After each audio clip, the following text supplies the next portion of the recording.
We are live, Pierre.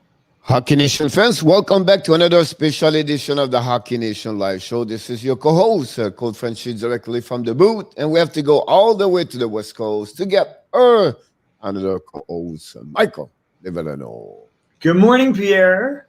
Good morning, everybody. Happy Tuesday. Yep. So we had 3 big games last night. The playoffs are full March. Yeah. What did you think of the Boston-Washington game?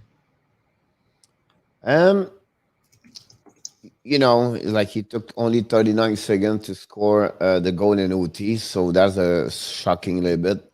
That's the fastest goal in history at NHL for the Boston Bruins. The record was 40 seconds by Bobby Orr.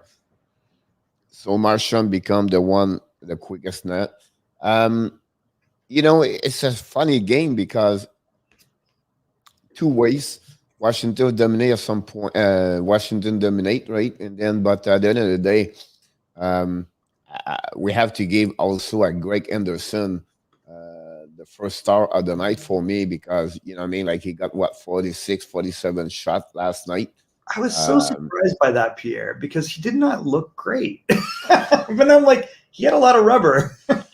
He got a lot of rubber. I don't know his position or the way he hold in front of the net. He was like unbalanced a lot on one stage, right? So I think it was something. I was like, he hanging there, the team there. I think Washington will have to produce more offensive, more opportunities. So you can see the chart I showed last night where it was all in the middle of the 5 feet, 7 feet in front of the net. The puck was coming everywhere, so they have to collapse in front of the net for Washington if they want to win more game for sure.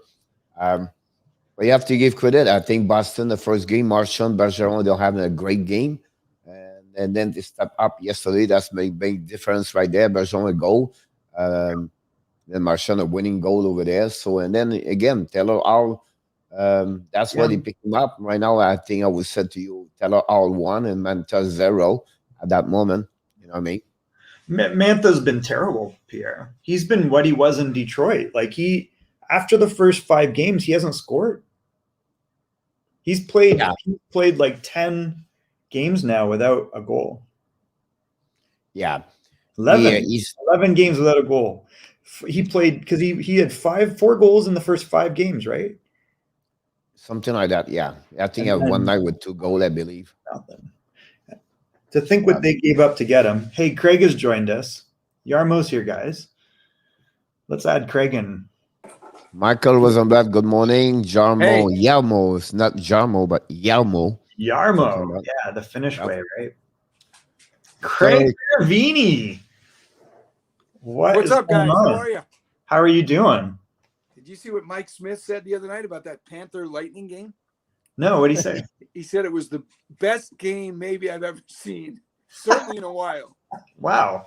It wasn't the best reffing, though. If you didn't have for an NHL player to say that, saying something, but if you didn't have a rooting interest and you weren't upset or just hockey, wow, that was some kind of game. It was a really good game. I think the reffing was very controversial, though. I agree with you. Frenchie and I referee together, and it's not easy. But I don't understand a couple of the calls. Achari knee to knee right in front of the ref, easy to see, no call. How you give Bennett the 1 game and not look at McDonough is it's game 2 of the playoffs.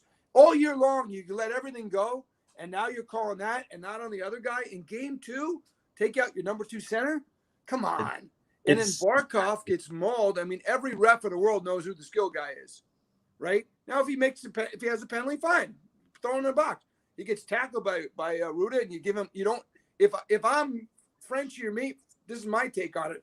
I give 4 and 2, so I make a statement that if you're going to go after their skill guy, you're going to pay the price for it and get a penalty, an extra penalty. They didn't call it like that. Well, we're seeing. I believe next year you're going to see enforcers on every team. I think you have to, because they're looking at guys like Tom Wilson, who are legitimately a heavyweight, right? and he can play. It's kind of like Ryan Reeves. Like, he can really skate. He's not a super skilled player, but he can skate. Yes. If you don't have someone to go up against Ryan Reeves, GMs are actively thinking about that. Yeah, well, you're fighting auditions. It's like a lost art. The skill, tough guy.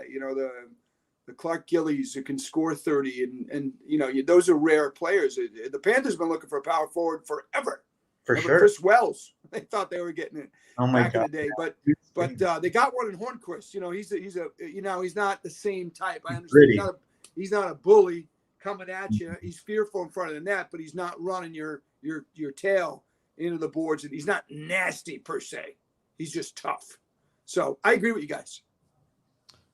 Yeah, for me, is this part. Like, I think Bennett deserved the 1 minute, the one game. The way he did it, the way you can see at 5 seconds before he see the number in front of him, he didn't stop. He jumped a little bit over the ice, like the skate, jumped a little bit. I had no reason to do that. He should be smarter. 4-3 in the game. Right. He just gave 2 goals on power play. Everything like that. Now, on the flip side, for Ren McDonald, I think he should have an A-ring and get him a fine at least. The difference between him and another, when you see both and you look again, McDonald extend his arm to the body and the back of the players versus someone skating. Not said it's not right. I don't said it's not, but I think McDonald should be at least a fine on that play if you suspend Bennett about that one over there. So you have two. I got 2-1. One did not end, another one. The dasher right there, he could have lost 6 teeth on that. The angle of the hit, the way he went in there. To me, in this playoff, I get you, Frenchie, and I'm not saying you're wrong either about the one game, but all year long you're letting practically murder go, and then you get $5,000, i.e. Tom Wilson, and now all of a sudden you're Brendan Shanahan calling it like it should be in the playoffs. That's a tough one to swallow. Oh, George Parros? Yeah. I'm saying, like, Shanahan, I thought did a great job in that role. For sure. He released things. Here's what we're looking at. Good point. I think everybody was held accountable. Parros, all of a sudden, to me, is like, okay, now all of a sudden, 5 years ago, I got all this heat from the media and now I'm gonna make these calls. It just seemed, I don't know. I understand what Frenchie's saying. I mean, that hit is a dangerous hit, no matter what you say from behind. And they got to police it, but then give McDonald the same thing. Even up, if you're going to even up all these calls during a hockey game, then even that one up. Let them lose a player for a game, or just fine him and make a statement. Inconsistency, I think, is the right word about George Parros right now. Right. You go with Wilson and you turn that, and then you get a cross checking. For me, Bennett is almost what Buchnevich did to Manta. The cross checking in the face, right? Yeah. You have to be responsible of your action. And I think agree. Bennett, he could slow a little bit more. He had no reason what he did. I don't want to, I think for me, that's a big turnover. Now, that game showed me one thing for me, for the Panthers. They don't have someone to respond back, like that's aggressivity against the big gun for the other team. That's something they will lose. What the hell? What's that? What about Mason Marchand? What's he doing? He got in a little bit earlier, but he's not in the ilk of the guys you're talking about. The Tom, he's not the Ryan Reeves, but there aren't many guys like that. Everybody had those guys back in the day. I guess I need to watch him more because he's big, and his dad was. But you can't say the Panthers didn't respond physically in the game. I mean, they were snarly as well. They weren't as dirty, I don't think, as the Lightning. I think the Lightning got under their skin, and obviously it worked. They got the power plays, and I thought, guys, it was interesting, and I saw this in the second period in this game, where they threw a pass to, instead of just going Kucherov and Stamkos on the flanks, they threw one to Point in the middle in the second period, and I noticed that, and I was like, oh, I see what they're doing now. So you're good. You want to jump these flankers? Well, guess what? There's a guy in the middle that could score too, and the Panthers left him open. It's exactly what they did in that power play later in the game, is they threw it to him. Bobrovsky's overplaying, and he's got to get over there for Kucherov and Stamkos. It's not easy. And then they throw it to Point in the slot, and he scores. So to do that, Greg, I think the Panther, they did not readjust the box to a 1-2-1. And I think that would be the problem they get about that one over there. So it's a formation of the box, and then you change the box to the 1-to-1, and then he come back, because let Edmund doing his stuff, but do not let Stamkos with Kucherov under the side. Now the second one, he was completely destroyed the box because Kucherov, he was completely alone. You know, with the second goal, like he was at the end of the penalty, with things like that, right? And the point, the goal, as they did all year long. But you're right, they use the middle of the ice. Usually they go to Kucherov to Killorn back to point. Usually that's how it works. But that one they bring straight in the middle, because down the line was completely open. The stick was not there. But again, the PK will have to be better for sure. It's just a changing and let Edmund shooting more, because I think your flank is open up. So close the flank and pray for the shots coming for the top, have no rebound, everything like that, right? But you have to be sure you decover better and front the net. That's what happening at that game again. But again, you have to get out the penalty box. I think that call again, I'm not sure it was Montour, the tripping. I did not see it, because you guys, you showed the penalty 2 times from the side, not from the behind or in front. So I could not see. Looked a little soft.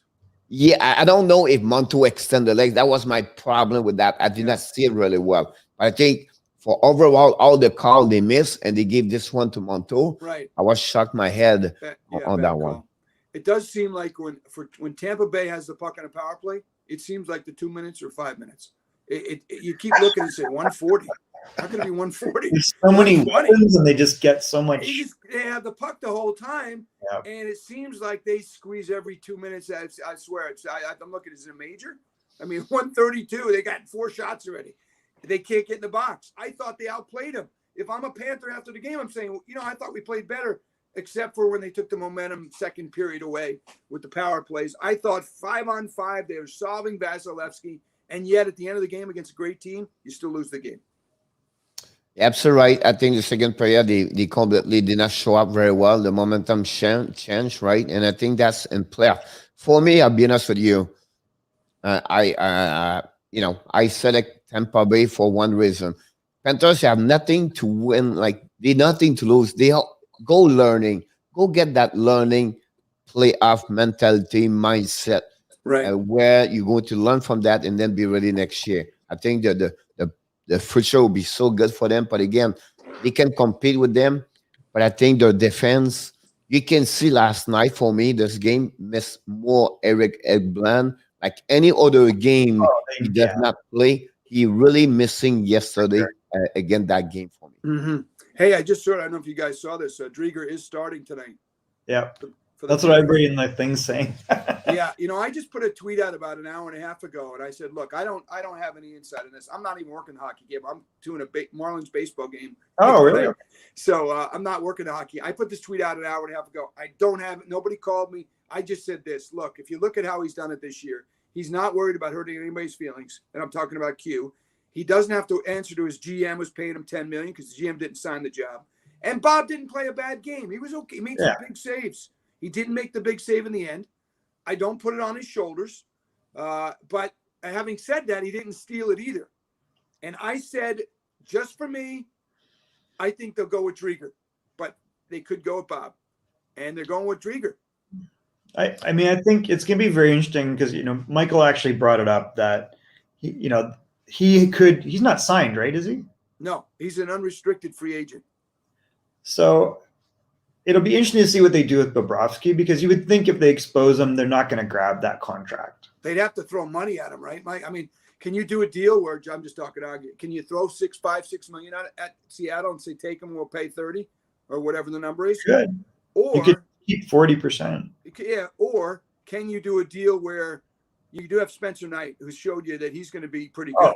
So can you sign? I saw this somewhere. I don't know how this works. I'm not that great on this kind of stuff, but sign Drieger with Seattle's, in cahoots with Seattle prior, and then they get Drieger, Seattle may just say, screw that, we're going to get him anyway.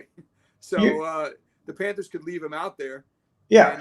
And they don't take him too, and they're going to get him anyway, potentially. and you get another player. So I don't know how all that works, but it'll be interesting because this time, I mean, first of all, people are hip to what happened in the last round right with Vegas. So I think they're coming up with new strategies, and GMs all talk.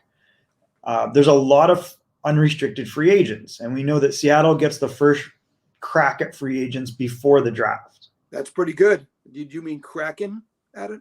Kraken, yeah. So it'll be interesting to see how many side deals there are with players like don't sign there, sign here.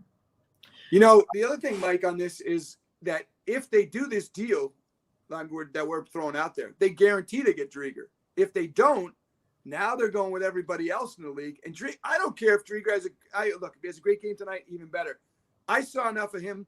If I was in charge and I wanted to spend a little less on my goalie, I'd be very comfortable with Chris Drieger right now. Frenchie, have you seen enough from him to say that yourself? I'm listening both of you, and I'm checking. I'm in the chat with people. I don't respond, but I'm watching everybody. Right. Here's the deal. Saying about Drieger, have you seen enough? If you were a GM, have you seen enough? Obviously, you're not going to pay top dollar here. Yeah, you're going to get a good deal. I've seen enough to say I could live with that guy. Certainly as an expansion team, or even as a regular team, for my number one goalie. For sure. And a good. Here's what's happening to him for me. The Panthers not going to resign him. They don't have enough money to cover him. No. He's 27 years old, or 26, 27.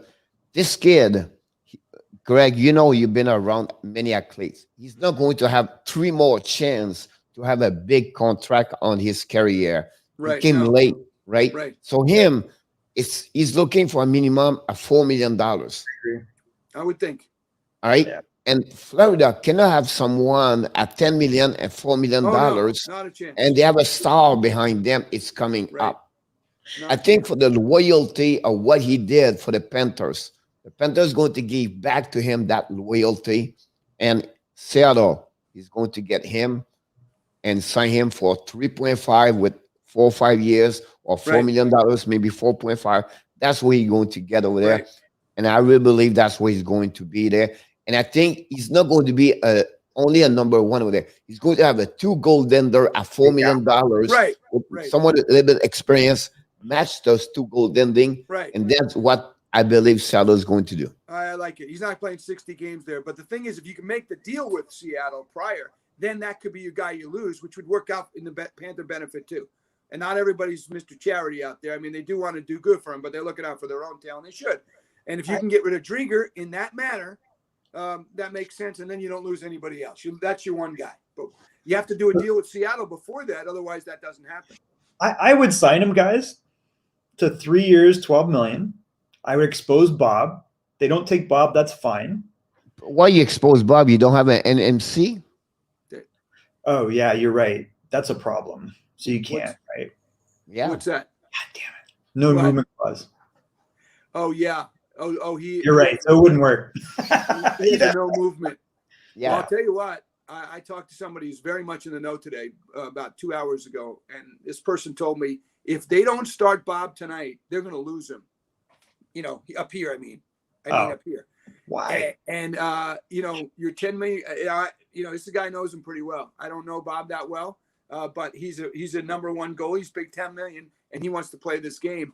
However, I think he was prepared for this because that's what they've done all year. I mean, they took him out of the clinching game, and they didn't have him do the game that clinched second place. Both of those games, they pulled him from the game they clinched the playoffs. Spencer Knight was in the net. So, Greg, you bring a great point here, and I love the game. I'm looking for the details of the game. But you know what I love the most, is the press conference after. You guys, when you talk with the players, or the player talk with the people, right? And I'll be honest with you, Sergei Popovsky, he's a really smart person, human being, always positive after his press conference, always, he's so humble, always said because of Barkov, it's because Roberto, it's because of this, and really, I believe what you said this is I believe he wants to be there tonight. He wants to be between the pipes. I think he wants to get another chance, but obviously it will happen. Sure. And I think it could be something like that right there. I'll tell you what. This is just me talking. Let's say they win tonight 4-3. Drieger does a good job. I'm not guaranteed that Drieger plays game 3. Probably does. He wins the game, probably plays. But what if it's a 5-4 shootout win?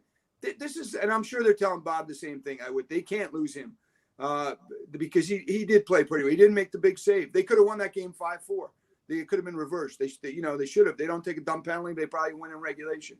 They didn't. They did well at 5-on-5. So we'll see. But it's interesting. It's good. It's good hockey conversation, and the town is jumping a little bit. The state, and that's good. I'm here for 6 years now, and I'll be honest with you, this is the first time I feel excitement. I feel energy about the Panthers. Everywhere I go, everywhere I put a post, everybody like jumping against Bennett, the referee. They blame everybody. They can go all the way like that, right? I'm laughing because many of them know not much knowledge about hockey, but I respect. But it's great for the hockey, the community hockey right now in South Florida. What happening for the Panthers? Open their eyes. This is a great sport, folks. Yeah, make this the coast of Miami. Like, let's go, guys. Come on. Exactly. Guys, game 1. And then look, this is a tough series.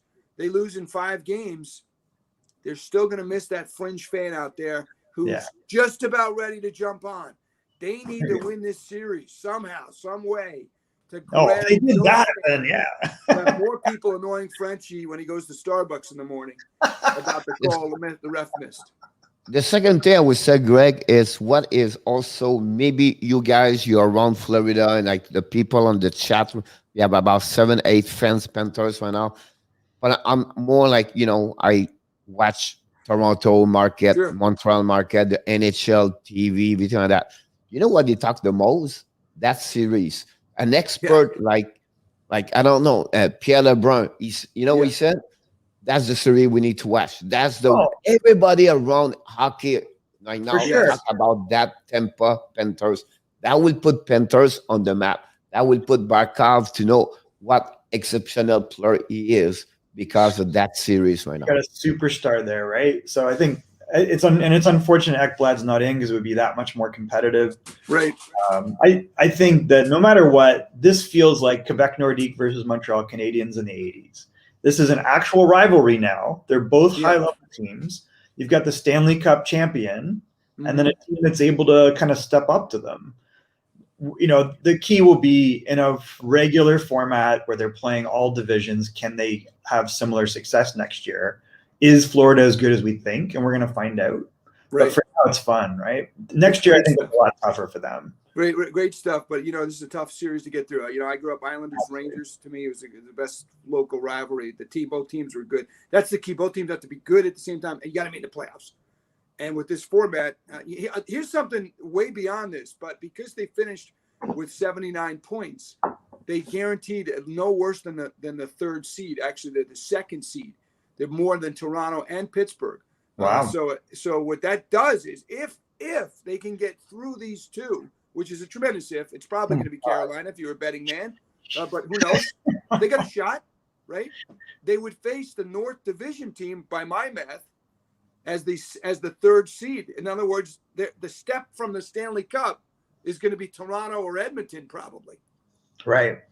That's not like facing the Colorado Avalanche or the Montreal Canadiens in the 70s. I mean, I'm not saying it's easy. I'm just saying, boy, if they can get through their two toughest matchups might be in the first 2 rounds if they can get there. Well, for sure. This is such a tough division. Like, you got 2 heavyweights to get through. Right. If Florida comes through, then they're saying something. Yes. So it's a long way away. I just hope they can. It's a long way away. Tampa's scary. And make Carolina's scary. This, and let's get to game 6 or 7. And I think on your point, Frenchie, about the talking, I think what turned Canada onto this and the reporters was the last 2 games of the season. They probably didn't notice too much, but they saw the intensity of those 2 games. And when you're comparing those to a lot of the other games, especially what they've been watching up in the North all year long, and you're saying, wow, we haven't seen these teams much nationally. Nobody sees them. If you don't flip them on or catch highlights, you're not seeing the Panthers and really not even the Lightning much unless they play like Chicago. I mean, how many games did they do in Tampa? Hardly any. So, Greg, you nailed it. You just said exactly what McDonough. I'm sure you know McDonough, the RDS TV show in Montreal. He's an analyst for the game, right? Yeah. He said exactly the same word yesterday, a live show where he said I don't know. I don't have no time to watching them. And then Montreal is stopped 1 week, right? Now we have a time to watching the Panthers, and that was just, wow, this is a great hockey. You know what I mean? Because the guy is set up his game, prepare the game, the Montreal. He said we're always watching 7 other team in the NHL right now. We forgot the 26 other team right now. Right. And I think that's absolutely right about that. I think that people realize, wow, they have other division, and then we should looking more also those other division, right? So I think it's great. We have a lot of questions, being honest with you. This flooding right now in the comments back and forth.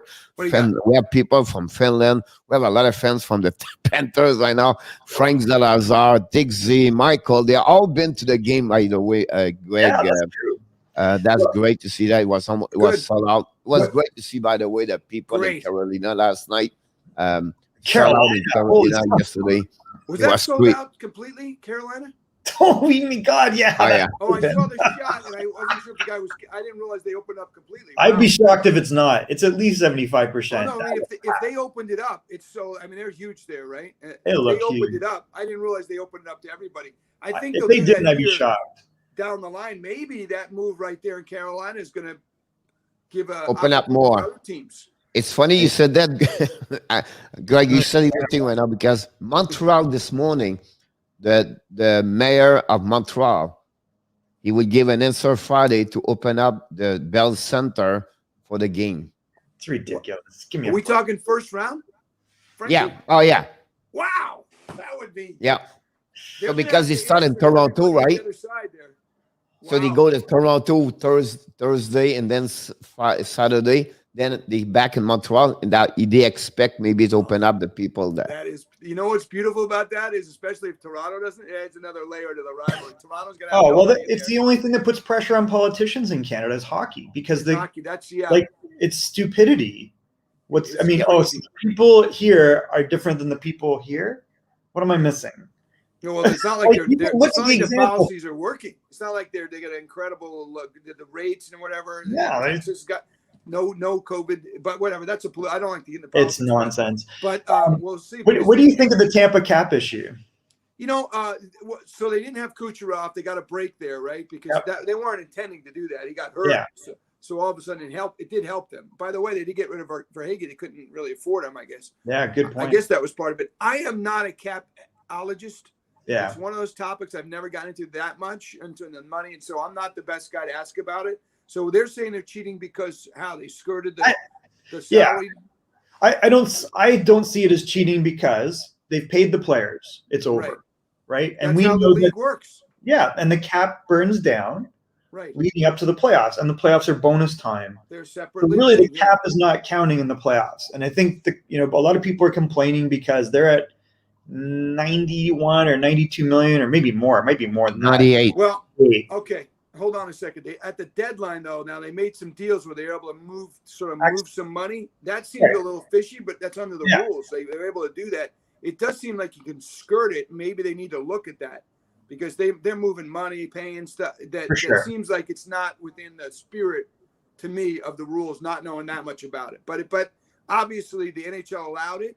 So this is not like they're sneaking. This is they work them. They've got experts there. And they're working the rules like every team would do. Toronto, I mean, all years had to do it, right? Like, every team does it. But they're 17 million over now. 17 million over. Greg. At the end of the day, they have rules in the NHL. The Brisebois, and he took the way to go around of everything, and he did it. So they did not play with Kucherov all year long because they cannot do it anyway. Right. Toronto did the same thing. Right. They put Nash all year long when he got traded for Columbus on the injury list. Now he played in Montreal Thursday. It's good frustrated because those regular players should be So by the end of the day, they did not cheat the game because that's the rule. Like he did not go over the salary cap, or they did it the way they. For the best for the team at the end of the day. Right. But I just want to check to you guys about so important tonight, the first goal of the game for the Panthers, or the way they have to get out of the game. I think that's so important for them because the momentum can shift, everything like that. They have to be sure they right away, the first 10 minutes of the game will be very important with the first goal of the game. What do you think about that, Greg? I agree. Big. They had a great start the other day.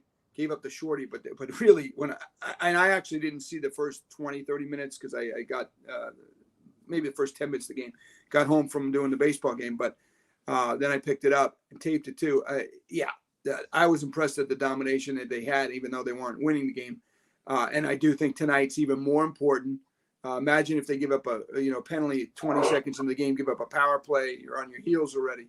But one thing watching Driedger, I can't remember a bad goal if he gave up 1 or 2 all year. You got to earn it against this guy, and he makes the great save. So he'll have some pressure, but this guy seems like he's cool as a cucumber. I don't think he's going to be over pressured himself. He's not that kind of personality. He's from Winnipeg, Manitoba. He's a level-headed, perfect disposition for a goalie. Especially I do, Greg, the live stream tonight, and I do like Montreal and then the Florida and back and forth, and have a lot of like right now it's a lot of people for the Panthers, but the guy is not here this morning. He's there tonight. His name is Gator Tim, and he really knows hockey a little bit more. But he was said, and my question is coming from him, like he told me yesterday. But are you agree when he said the team play better when it's Driedger versus Bobrovsky? I could not answer really because I did not watch all the game, and I could not. But if he was here, ask you this question: what do you think about that? It's funny. I have a friend who, everybody's calling about the game, and I talked to my friend about an hour ago, and he said that exact thing. The same question? Oh yeah. I think most would agree. For whatever reason, it seems like they play a little tighter in front of Driedger. I don't think it's personal. I'm not even sure there's anything to it. I think it just happened. Yes, they did look like they played again. Now, sometimes the goalie making that big save, you win the game. It appears that you played better. I don't know if the analytics would back that up or not. It does. I understand his take though. And look, Driedger came out of nowhere to get all those games this year, and he had a better goals against and a better save percentage, among the best in the league. And people will find out how to say his name now and who he is based on the playoffs. He's just a really good goalie. Bob was probably better. He had a shaky start, but was pretty good after that this year. And this is going to be a tough one for him to swallow tonight, but they're going to have to keep him in it because I think they're probably going to need him again here if they're going to go deep in the playoffs. So you guys watched both these goalies. Would you say, and I've only seen each of them like probably a fraction of what you guys have, would you say that Driedger's rebound control is better than Bobrovsky's? From what I've seen this year, probably yes. It seems like the puck just sits in there like a pillow, or he kicks it away a little better, right, from what I've seen. But look, Bobrovsky's been a darn good goalie for a long time. The Panthers just trade him $10 million, and I'm not watching all the moves. Rob Tallis could probably tell you, the goaltending coach, on how he looks like he still moves great left to right, right to left. Driedger has some intangibles right now. He's hot. He's also unproven in the playoffs. I mean, we could talk all we want. He's been great so far in his limited games last year, this year, but he doesn't have the resume Bobrovsky has, which is probably why he didn't start in game one. But he's earned this start tonight. I think the only reason I raise this is because my observation when I watch them is there's a lot of extra stuff to clear out or deal with when Bob's in the net. And that's the one change I've seen in his game since he's come to Florida is he struggles a little bit more with those rebounds, whereas Driedger seems to quiet things down. Even if it falls in front, it's not pinballing off, or he's putting it in a specific spot. And I think that's why people perceive, I mean, I'm getting very deep in the weeds, but I think that people perceive the team plays better because there's less random stuff to deal with. Could be. I don't know the goals against. I have to look. You almost have to break this down when you ask this. And I'm sure the team, chances against, high quality and all that, analytics, where's the puck? But it does appear that way, certainly. It's not the whole story of the game. It's a big story, of course. No, I just think that's one. I think that's the difference between when people say, hey, they play better in front of them. Could be. When things are coming off and you're trying to react to your own goalie. My only observation about that, Greg, they are two different goaltending position-wise and how they react. Bobrovsky is really more athletic. He's really more the guy flexible. And when you are like this, he feel that, right? He knows he can move from one side with cheating a little bit more to go on the right side because he have the speed to get there, right? So I think for me, that's a different thing. I think Driedger also is more square, more up, compared to flexible of the Proposky. Two Right. great goaltending. But every time you talk about him, my point was like, because you said that at the beginning of the show, the only coach can put Sergei Proposky on the bench tonight is CANVA. Anybody else could do that because the resume of CANVA, what he did in the past, Right. talk about what he can do tonight.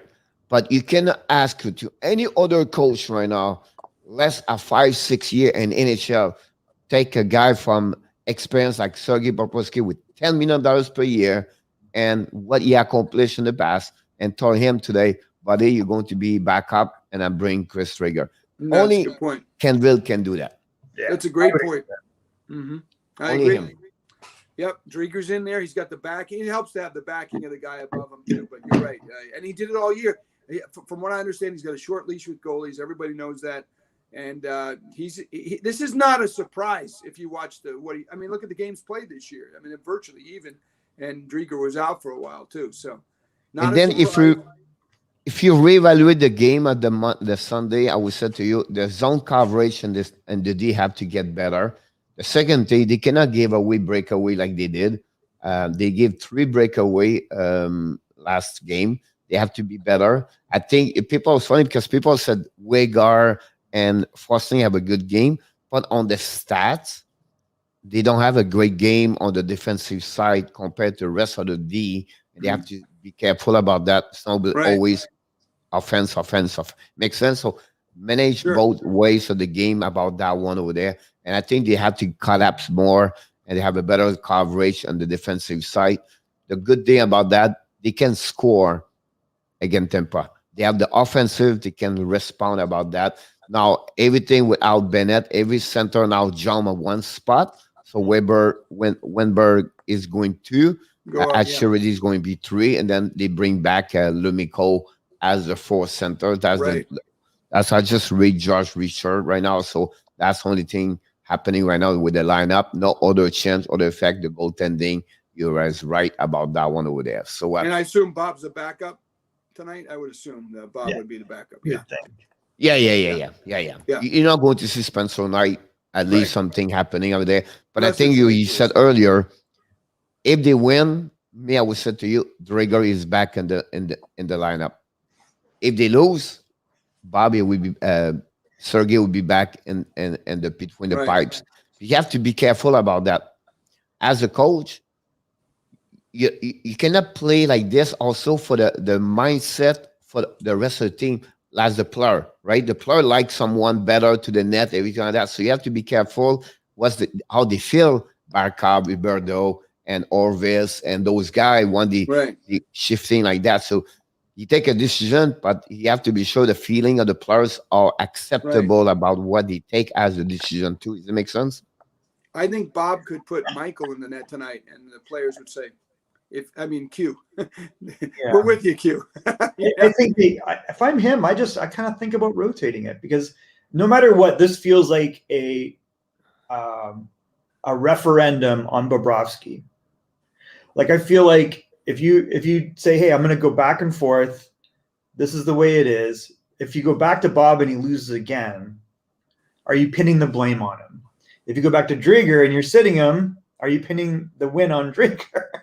So, like, no matter what, I think he's not going to. At that moment, with experience they have, you talk about a veteran goaltending over 10 years. You talk about a coach been in hockey for years and years. They have communication. They have a relationship between both, and to have a great explanation and to explain to him what's going on and not let him down about that. And I'll tell you right now, for what I see him every time, he's a professional. He will accept that, and he will have no problem with that part. He's a team. I think he's a great teammate for me, for what I can see. I don't know, Greg, you know him very well, but I think he's a guy who would not be too much worried about he's not the net tonight. Well, I just told you what somebody knows him, and they thought that this will be an issue. He's very competitive. He didn't get there without that. He does seem like when he comes on, that it is what it is, and we just got to be better with his. He wears a nice wool cap, which you don't see a lot in South Florida. I think he walks out. I'm not in Moscow. Oh, okay, I can take this off. It's funny you said that because that's what he wear at the press conference after the game. Yes. Maybe he's got a Yeah, hair. yeah. That's what he does. Yeah. He He wears was the old-fashioned one with the little beanie up here and the Panther colors, and like you wore in the snow when you were 12 years old. But And he's he's really professional. He take care about his body. He practices a lot at home. oh He yeah, does a lot of good. We don't see everything, right? We just see the guy in front of the right. net. But the guy is prepared with No details, question. take care about his body, Yeah. nutrition, everything, flexibility. I'm telling you now, Yeah. he's a very, really good professional about that I'm one rooting over for there. him. I hope if he does get back, he wins a little bit because you don't see the pressure. He does have a stone cold face, but you got to imagine he's dying to win and live up to his contract, which is not easy. The kind of money that he's pulling in. No way. The good But news hey- for me, I would say to you, Greg, is I don't think Ekman play at 100%. I think you can see during the game he's point. not 100%. The That's second scary. thing, Vasilevsky, he's looked shaky again. The Panthers. He's not Yes. the 1.90 or the 2.05 goaltender against the Panthers. So for me, it's a two element they have to take care. Now, Yeah. they review the game. They know they have to have some adjustment to do again. But at the end of the day, I think you said or someone else said 5-5. Panthers was better at the end of the night. I think so, markedly so. I really do. Now, it doesn't mean you're going to repeat it in game 2, but I think what you said is true. Hedman normally controls the game back there. Vasilevsky leaves you shaking your head, and you go back to the bench and how are we going to beat this guy? They've been putting 4 and 5 on him routinely.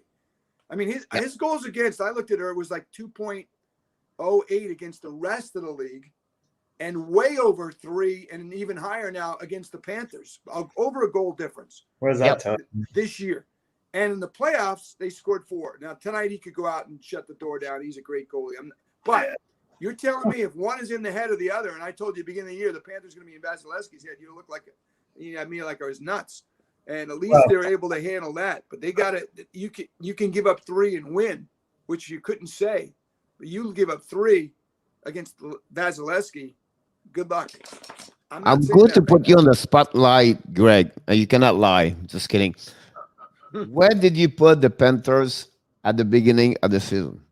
Well, I thought they'd be battling for a playoff spot. That's what I thought. And I think Coach Q told you. I remember his press conference said, "I think we can surprise some people." Yeah. And I don't even think they would have told you that they had this magic in a bottle, lightning in a bottle. I don't think so. Coming off last year, making all these changes, the big thing was, they lost Hoffman. How are they going to score? Are these guys going to even get better? Is there another level for Huberdeau? Is there another level for Barkov? And no, I don't think you could say that they were a favorite. Nobody did. And I didn't think they would be out of the mix, but I figured battling for that 4th playoff spot in the division.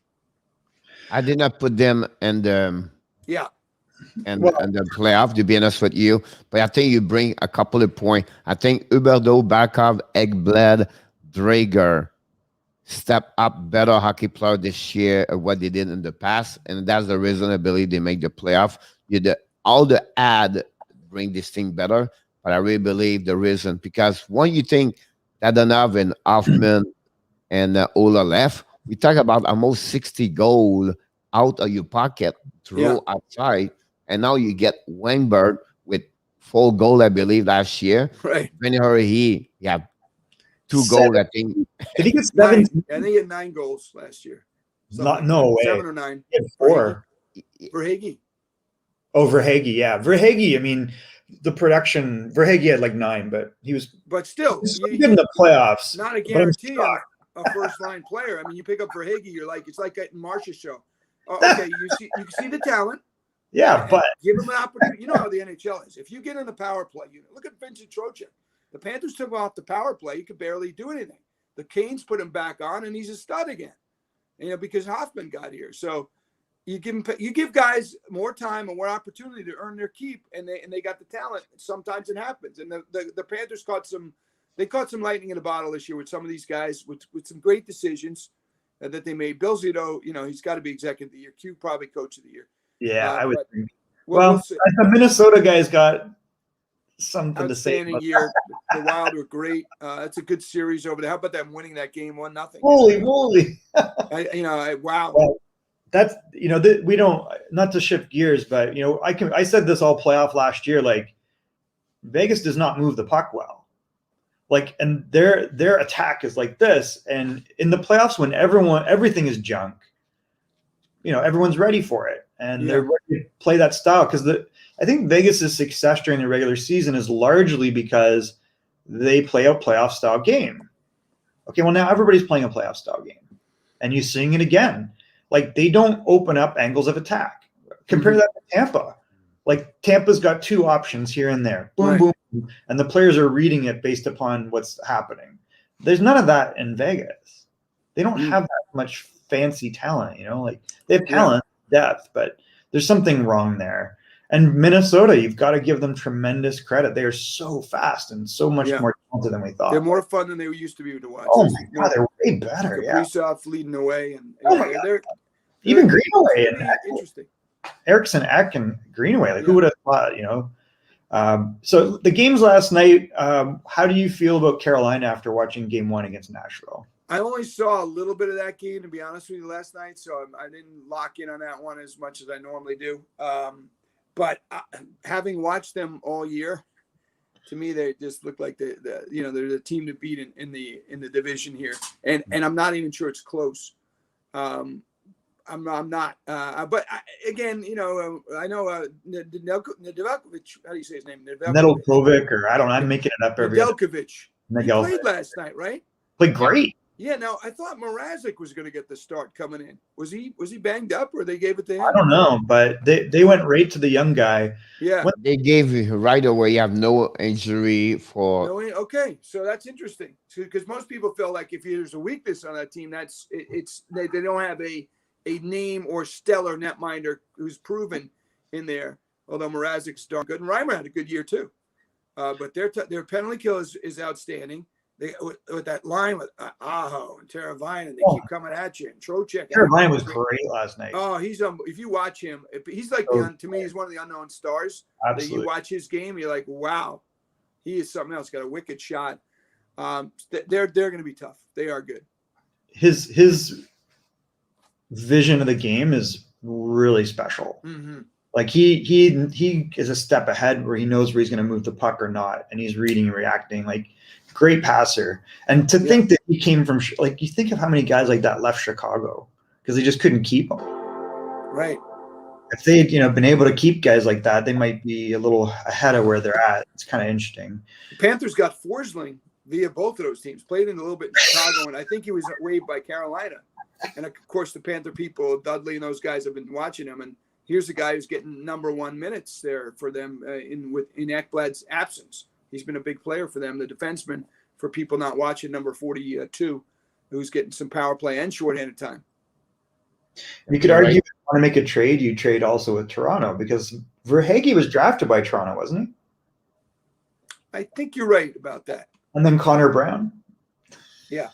You're like, wow, you guys, those guys couldn't get a sniff, and now they get an opportunity. It happens. Look, that happens in sports. It's salary. You can't afford them. You got it. Mason Marchand. Yeah, Marchand show happened here. Unfortunately, the Panthers did that deal where they wanted to unload Riley's contract, and they wound up losing both guys to Vegas. Really helped jumpstart the Golden Knights. I watched every minute or everything so far. I've been honest with you. Colorado is a machine. Last night was unbelievable. They was all over St. Louis. They could be like 9-0. Bennington have an amazing, great game. Without him, this game is like never been like, it was only 2-1 at the 10 minutes at the end of the game, or maybe 6 minutes. But it's because of Bennington. Otherwise, like, Colorado is a machine. I go with you. Colorado after that, Carolina is a number 2, and then maybe Vegas around there. That would be really interesting to see that. But for me, the final for me is Colorado against Carolina. Two teams doing well. But I think one thing you said, the power play and also the special team of Carolina. Yeah. Don't go in the penalty box because you're going to get scored and you're going to lose game because the penalty box. So you have to be sure against Carolina. You have to play almost a perfect game to beat that game. The rookie have a 1.98 this year as a rookie, as a goaltender. That's the reason he won with him over there. I just want to, Greg, you've been in hockey for a long time, and you love your job. And the reason I'm talking about this because we have at least like one or two, but one of him is Michael Rosenblatt. The kid is 15 years old, Michael. Right. Greg, he's with us for a month now, and he's always talking about hockey. He's always talking about, he knows a lot of hockey about that. What kind of the advice you would like to get not only him, but any people at 13, 14, 15, 16 as to love the game, but how they can, jump to the next level to maybe have a job in hockey with, because not only hockey professional player, he play hockey, he's the double A, Panthers, and then he walks, so anything like that. But my point to you, there's something behind only not the people on the ice, right? So many job opportunities now. Answer that. I want you to give me 5 seconds. I'm going to leave this seat and come right back. All right? No problem. Sound good. I'll give you an answer. I have to jump shortly in about 4 or 5 minutes, but we'll finish at 12 o'clock. I'm for excited sure. Craig joined us. That's great. That was an awesome. All right, I'm back. Here's what I want to show you. Here's what I want about this sport. Follow the game. Oh, these are my yearbooks. Rangers. Talk about a rivalry. How about this when I was a kid? Ranger yearbook, 19 with my Clark and Jockerman. I was a fan when I was a kid because I grew up luckily in a hockey family. My first hero was this guy, Eddie Jockerman, without a mask. I was just so I think it's great for Michael. My point is he's following the game now at 15. He knows the game. That really is going to help you out. You'll pick up stuff that other people, the average sports guy who kind of backs into hockey, doesn't even see, would never see. I'll tell you what else has helped me personally, believe it or not, even later here in my career, refereeing. When you watch the game as a ref, you watch the game, you've inverted the game. You never watch the game the same. When you referee a game and then you're a professional hockey viewer, fan, whatever. And case in point, the Panthers played a game against Dallas. I'm going to toot my own horn here for a second, early in the year. But what happened was Ekblad scored an overtime goal, about 45 seconds to go. He came in a strange way. It was like almost backwards. They didn't look at how he came in. They just focused on the game where they actually threw it to me on the air, saying Panthers win 4-3. And my first reaction was, I hope the score stands. Boy, he looked offside to me. But I didn't get a second look. But when you watch the game through your eyes like that, you're looking for offside, like you're calling the game almost. And I thought he was offside. I said it on the air, and he was offside. So they took the goal off the board, and he wound up scoring 20 seconds later. As a matter of fact, scored, as Q said, I never saw somebody score You're two absolutely right. goals. You're absolutely right, Greg. I'm doing live stream tonight, and I do description of the game, right? I will see the penalties. Right away, and I know they will call it because you can see that. But the second thing we said to that part, Greg, you know that your son has been there. I've been there. Make referee. It's a good money too. It's a great you make good money. Like from you're 15, 16 years old. I used to ref. There's actually a board game somewhere. I'm on the cover. Game, guys, don't pretend it's not. You're gonna get yelled at and criticized. Look for Stratomatic Hockey if that's still out in it. And there's an old board game. I think I told this story once. Long story short, there's a New York company, but big game. And I'm on the corner. As a kid, I was refereeing. I actually had my head all zebraed. But yes, it's a good way to make money especially for a young kid. Learn the game. If you're a player, if you're not going to be in the NHL, which most of us are not, it's you can even get to the NHL. Perhaps there's a young referee down here who's an outstanding ref. I think he got up to the AHL now. And he's getting a look, and I wouldn't be surprised if he's going to be in the league. But it is a good way to do it. Learn the game. My point is, whether you're a ref or not, know some rules, follow the game closely. You're off to a good start, Michael, at 15, jumping in on Hockey Nation. And he bring a lot of great point all the time. He talk a lot about different things. It's just great to see those kids, like Dixie's another one, 15 years old. It's great to see those people follow us, talking about it. They bring a lot of great comments about that. But Greg, it was an honor to having you today. It's funny because I thought about you because, you do the Marlins, so you do the Panthers, so you thought that. We would love to having you, not like you said, maybe game number 5 or game number 6 between that area right there where we are maybe the series 3-2, something like that, right? Or maybe we love to having you and give us what do you think, what's happening from game 2, 3, and 4, and maybe it's over. Maybe give us what do you think now for the next, what's coming for the Panthers, for maybe for the draft, everything like that. So thanks again. I appreciate that. I know you came out at the last minute, but we always, I'm being honest with you, Michael, you can tell people ask us, like, where's Greg? Because he came here a couple of times back to back, right? So we're glad to having you. We bring, by the way, we got Stevenson a couple of weeks ago. We have PA Parantos coming. Tomorrow we have a guy from the World Championship. So we bring a better guest on the show like you, and then we always a pleasure to having you guys. So thanks again, Greg, and go Panthers, go tonight, because we need that game for sure. Or go hockey, because it's been a great series. Thanks. Yeah. All right. Thank you. We're going to reach out to Turner to get Scotty Gomez too. Thanks, Greg.